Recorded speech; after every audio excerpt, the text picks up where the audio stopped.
যারা সরকারি চাকরি পেতে ইচ্ছুক তাদের জন্য আমার এই অঙ্ক, এই ধরনের অঙ্ক যদি পরীক্ষায় আসে তাহলে আপনারা অ্যান্সার করবেন কিভাবে।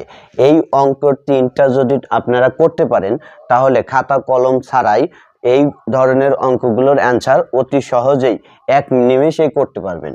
দেখেন আমরা অঙ্কগুলো করি। দুটি সংখ্যার অনুপাত 2:3 এবং 2:3 এবং গসাগু 4 হলে ক্ষুদ্রতম সংখ্যাটি কত?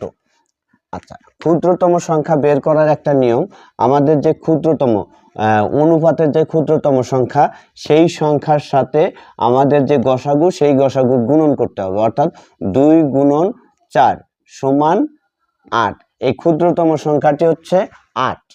আবার দুটি সংখ্যার অনুপাত 5:7 এবং এদের গসাগু 4 হলে ক্ষুদ্রতম সংখ্যাটি কত?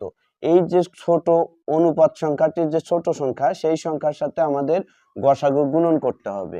তাহলে গুণন করলে কত হবে? 5 গুণন 4 সমান কত?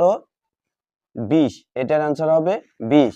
আবার পরের প্রশ্নে দুটি সংখ্যার অনুপাত 6:9 এবং তাদের গসাগু 3 হলে অপর 3 হলে ক্ষুদ্রতম সংখ্যাটি কত? তাহলে এই যে অনুপাতের যে ছোট সংখ্যা সেই সংখ্যার সাথে আমাদের গসাগুটা গুণন করতে হবে, অর্থাৎ 6 গুণন 3 সমান কত? 18। এখানে ক্ষুদ্রতম সংখ্যাটি 18। ধন্যবাদ। আমার এই চ্যানেলটাকে অবশ্যই সাবস্ক্রাইব করবেন এবং এরকম ভিডিও পেতে লাইক শেয়ার কমেন্ট অবশ্যই করবেন।